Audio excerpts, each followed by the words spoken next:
You will hear a number of different recordings, and you will have to answer questions on what you hear. There will be time for you to read the instructions and questions, and you will have a chance to check your work after each section. All the recordings will be played once only. The test is in 4 sections. Write all your answers on the listening question booklet. At the end of the real test, you will be given 10 minutes to transfer your answers from the question booklet to an answer sheet. You should be prepared to do this with the practices. Now turn to Section 1. Section 1. In this section, you will hear a conversation between a visa officer and an applicant. First, you will have some time to read questions 1 to 5.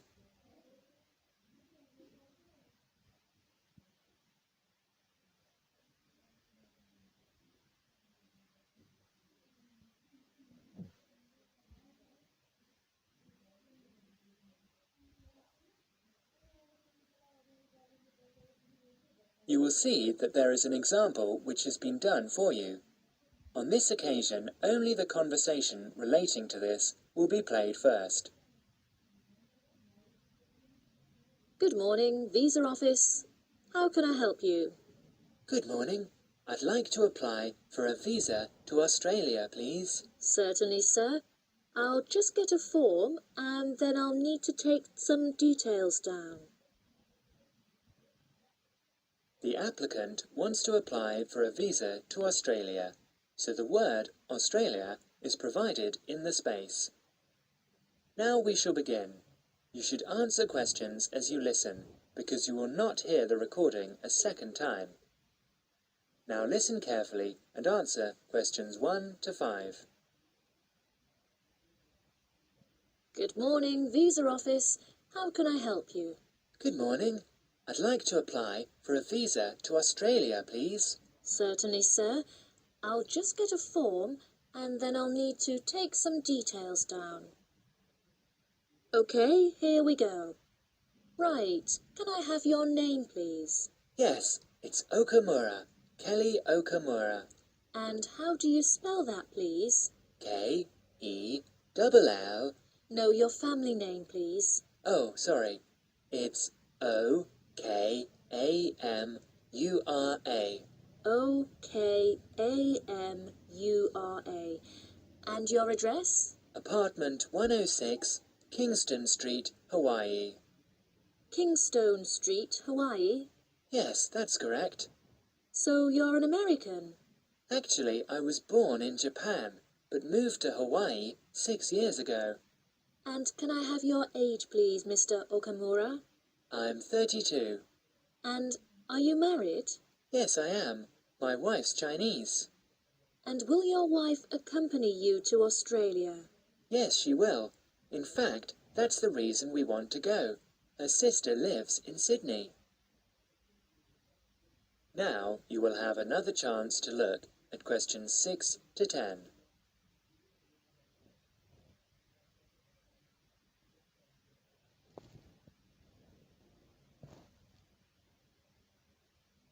As the conversation continues, answer questions 6 to 10. Do you have any relatives living in Australia? I used to have an uncle, but he died several years ago. Now, there's only my sister-in-law and my wife's cousin. So the purpose of your trip is to visit your wife's relatives, am I correct? Well, not exactly. Mainly because I have my own trading company and I will be looking for business opportunities. Although I do want to do some travelling as well. You know, see some of the sights, that sort of thing. Although I don't intend to work in Australia. And your wife, what will she be doing? She'll be studying English. She wants a student visa. And how long do you plan to stay? About 1 year, I guess. Well, I'm afraid a standard tourist visa is only valid for 30 days. Although in your case, we can issue you with a business visa. Business visas last for 6 months, but you will be able to renew it. We can give your wife a 12-month visa, though. 6 months is okay. So what do I need to do now? Come along to the office any time during weekdays, but it must be office hours. We close at 5:30. And bring along 2 passport-size photos, and your passport, of course. Your wife will also need 2 photos. So that's 4 passport-size photos in total. Okay. Thank you for your help. Bye. Bye. That is the end of section 1. You will have half a minute to check your answers.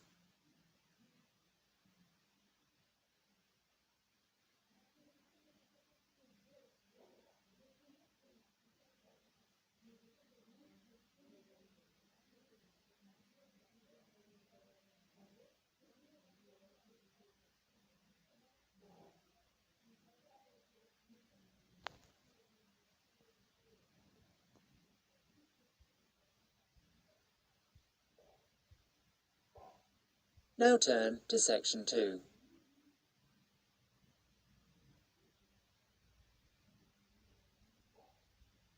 Section 2. You will hear an informative talk given by Michael on how to keep out burglars and keep your home safe. Before you listen, you have a chance to read questions 11 to 20.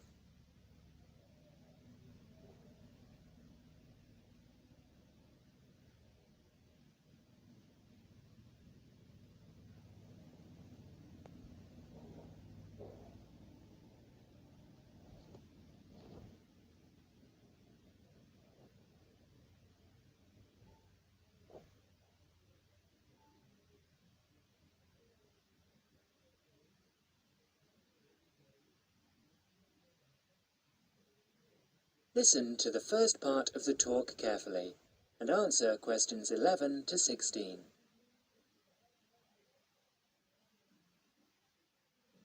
Keep them out. There's no fail-proof way to keep out a burglar, but every little bit of deterrence helps. Even if you can't afford a security system, you can take a few minutes to make your home a little safer. Some relatively simple steps will greatly decrease the odds of a break-in, which means you can enjoy more peace of mind. And isn't that what home is all about? Think like a burglar. If you were one, how would you get into your home? Evaluate your home from the inside and out, day and night.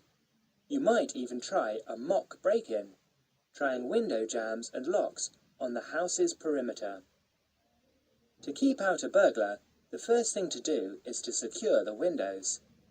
Though windows are relatively easy to break, the loud noise of shattering glass will deter a thief if you're near other houses. Don't leave your windows open during the night, whether you're at home or away. That's a common sense precaution, but a surprising number of people forget to do just that. Use a pick-proof locking device for your windows. Make sure the frames are solid. If you're beyond the earshot of your neighbours, they won't hear the glass breaking. Consider installing a plexiglass sheet for the more accessible windows. This will make entry through them more difficult. Your doors should also be secured. If you don't have a peephole, install one in the front door. If you have one, make sure that you and your family are in the habit of using it. Don't open the door to anyone you don't know, especially at night. If the peephole is out of the reach of your children, keep a stepladder or stepping box by the door for them to use. If there's any glass within 2 feet of your front door lock, consider a locking device that would be out of reach if that glass is broken. Now, a few tips on how to protect your valuables. Don't leave your valuables, stereo, computer, jewellery, etc., where they can be seen from the window. If you don't want to hide everything from sight, consider blinds. Make a valuables inventory. Keep a record of your expensive and personally significant items. Not just a listing, but a photographic or videotape record if possible. Store this inventory at another location. This is helpful for both the police and the insurance agency to identify the stolen goods. Use an engraving pen to mark these items with some kind of personal identifying information, such as your initials, in an inconspicuous place. This also helps record your possessions in case of any other mishap, such as fire or flood. Now, you will have another chance to look at questions 17 to 20.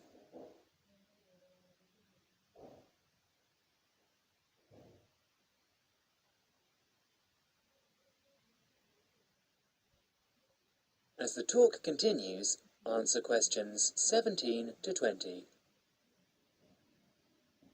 Don't stop your security awareness at the outside walls of your house.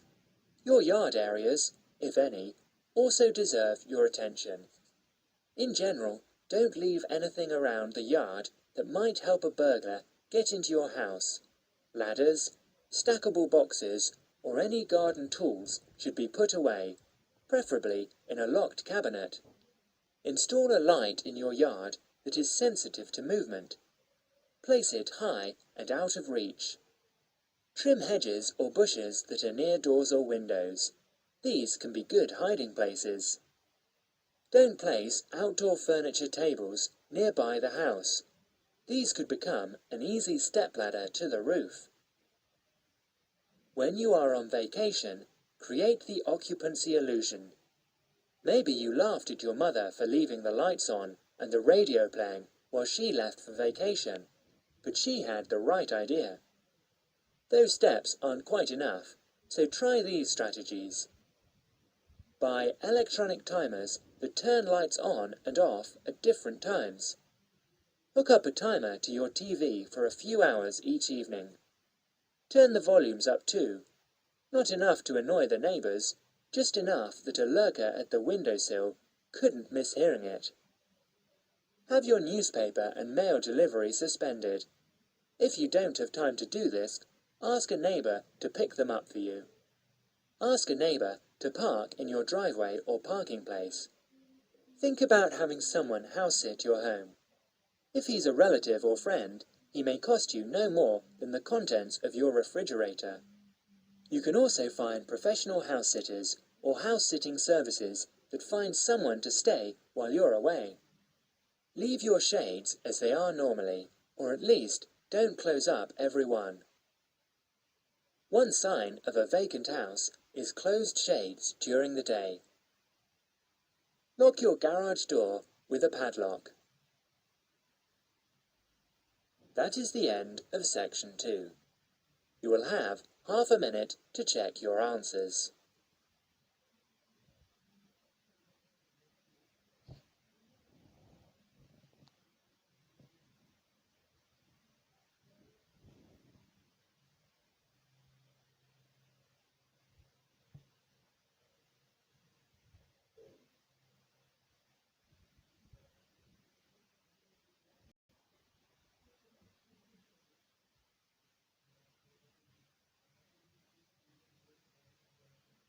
Now turn to section 3.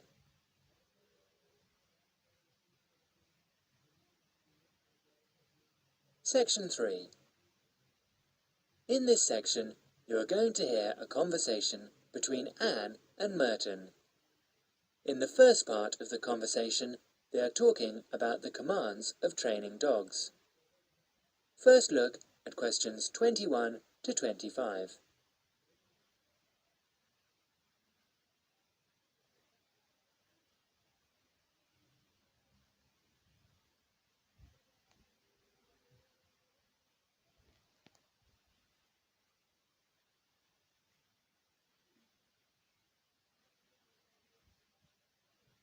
Now listen carefully and answer questions 21 to 25. So, that research paper we have to do next is the one about different styles of training dogs. How do you think you'll approach writing it? You know, I've been thinking about it, and I feel that the best way to write it is to divide the paper into two main parts. In the first part would be analysing some examples of each style of training dogs. Right. First, what the styles are. After that, we can talk about how each style can be used so that the dogs learn something different from each one. Indeed. Maybe we could draw a chart and compare examples of each style of training, one at a time. So, the different kinds of training would be simple obedience training. There you would have things like teaching them to sit or stay in one place, and so on. Right. So included here would be simple audio commands, like speak. Yes, basic commands are just spoken words, aren't they? And then there would be the more guard-oriented training, where the dogs are trained to know a specific place well. Patrolling and barking are probably the best examples, because most people have seen them in many places, especially in homes. And this would lead us to the attack dog training, which is physical as well as spoken. Training the dog to knock someone down, and even bite if they have to. Right. So there's another category as well. Sniffing dogs, which make up the searching category. I've read that in the UK, every major airport or government building has these dogs to search for all kinds of dangerous items. In the second part of the conversation, Anne and Merton talk about all kinds of training and what kind of dog they are suitable for. You will have another chance to look at questions 26 to 30.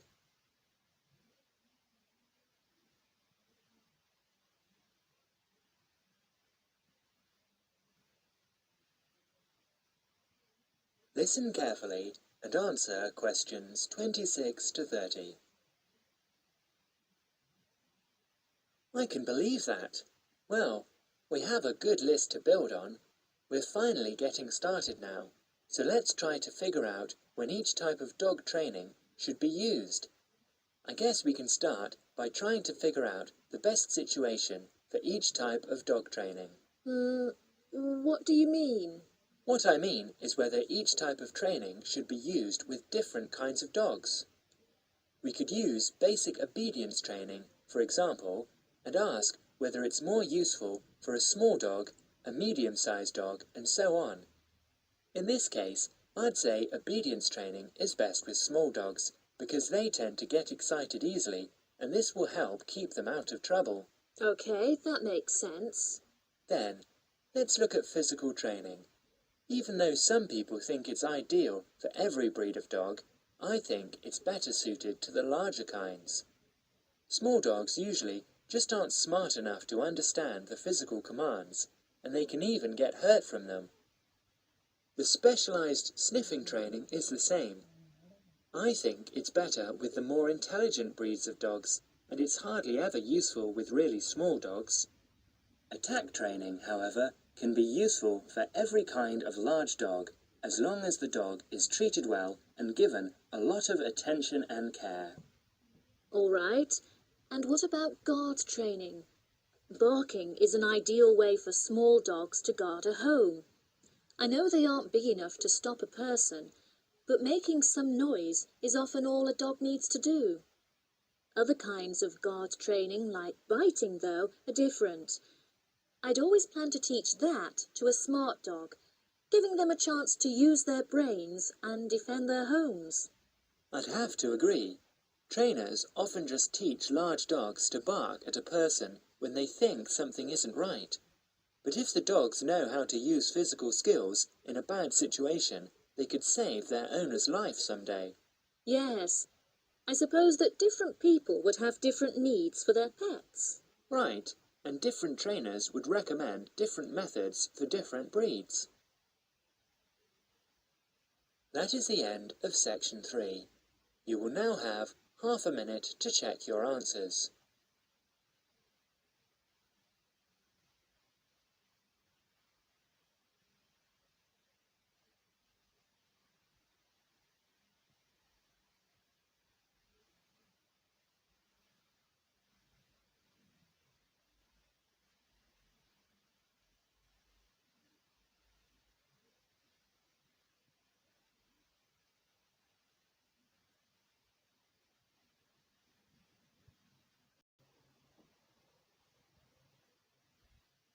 Now turn to Section 4.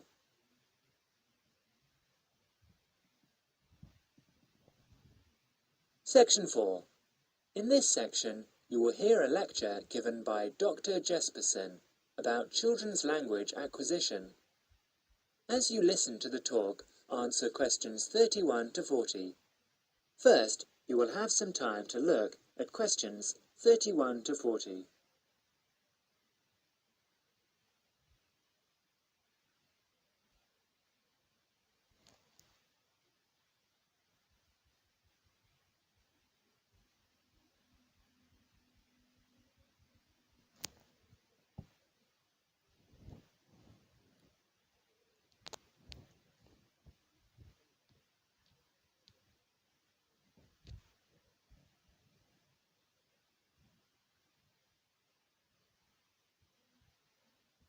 Now listen carefully and answer questions 31 to 40. Today, in our series of lectures on human language, we are going to be looking at the way in which children acquire language. The study of how people learn to speak has proved to be one of the most fascinating, important and complex branches of language study. So let's look at these three features in turn. Firstly, why is it fascinating? This stems from the natural interest people take in the developing abilities of young children. People are fascinated by the way in which children learn, particularly their own children. Secondly, it is important to study how we acquire our first language, because the study of child language can lead us to a greater understanding of language as a whole. The third point is that it's a complex study, and this is because of the enormous difficulties that are encountered by researchers as soon as they attempt to explain language development, especially in the very young child. In today's lecture, we will cover a number of topics. We will start by talking about research methods. There are a number of ways that researchers have investigated children's language, and these include the use of diaries, recordings, and tests, and we'll be looking at how researchers make use of these various methods. We will then go on to examine the language learning process, starting with the development of speech in young infants during the first year of life. This is the time associated with the emergence of the skills of speech perception. In other words, an emergence of the child's awareness of his or her own ability to speak. We will continue with our examination of the language learning process, this time by looking at language learning in the older child, that is, in children under 5. As they mature, it is possible to begin analysis in conventional linguistic terms, and so, in our analysis, we will look at phonological, grammatical, and semantic development in preschool children. In the second part of the talk, I would like to review some educational approaches to the question of how linguistic skills can be developed. In other words, how can we assist the young child to learn language skills at school? Initially, we will look at issues that arise in relation to spoken language. We will then look at reading and review a number of approaches that have been proposed in relation to the teaching of reading. Finally, we will conclude today's talk with an account of current thinking about the most neglected area of all, the child's developing awareness of written language. That is the end of Section 4. You will now have half a minute to check your answers.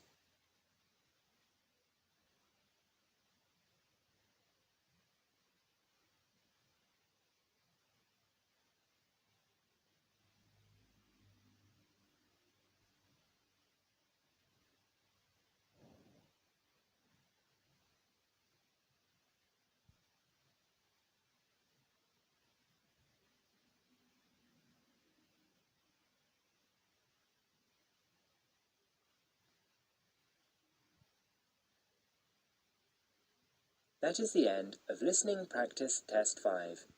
At the end of the real test, you will have 10 minutes to transfer your answers to the listening answer sheet.